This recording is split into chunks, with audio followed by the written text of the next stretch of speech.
প্রিয় দর্শক, চলে এসেছি আজকের ভিডিওতে আইপিএল এর প্রথম ম্যাচ নিয়ে কথা বলার জন্য। কেকেআর বনাম আরসিবি। যে ম্যাচটা নিয়ে কেকেআর থেকে আরসিবি ফ্যানরা বিশাল লাফাচ্ছে যে আরসিবি হয়তো ট্রফি পায়নি একবারও। মুম্বাই 5বার ট্রফি পেয়েছে, চেন্নাই 5বার ট্রফি পেয়েছে, কিন্তু উদ্বোধনী ম্যাচ খেলার যোগ্যতা চেন্নাই মুম্বাইয়ের থেকে আরসিবির বেশি। তো সেই ম্যাচটা নিয়েই কথা বলবো আজকের ভিডিওতে। তো ম্যাচটা নিয়ে কথা বলার আগে আরসিবি ফ্যান্সদের উদ্দেশ্যে একটাই কথা বলবো, প্রথম ম্যাচ হওয়ার পর তোরা যে এত লাফালাফি করছিস না, সেটা আর থাকবে না।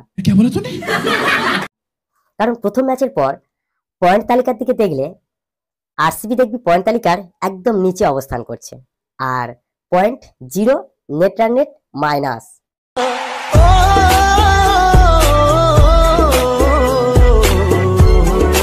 আর কেকেআরের দেখবি পয়েন্ট তালিকা উপরে অবস্থান করছে কেকেআর, যাদের পয়েন্ট 2, এক ম্যাচ খেলে একটা জয়, 2 পয়েন্ট, রান রেট প্লাস।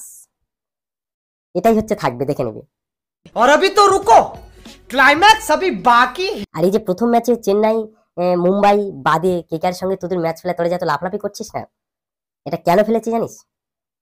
এটা ফেলেছি যাতে তোদের অকাতটা তোদের বোঝানোর জন্য। আর তাই কেকেআর এর সঙ্গে প্রথম ম্যাচ ফেলেছে, কারণ কেকেআর এর কাছে তোরা তো জিততেও পারিস না, জিততেও পারবি না।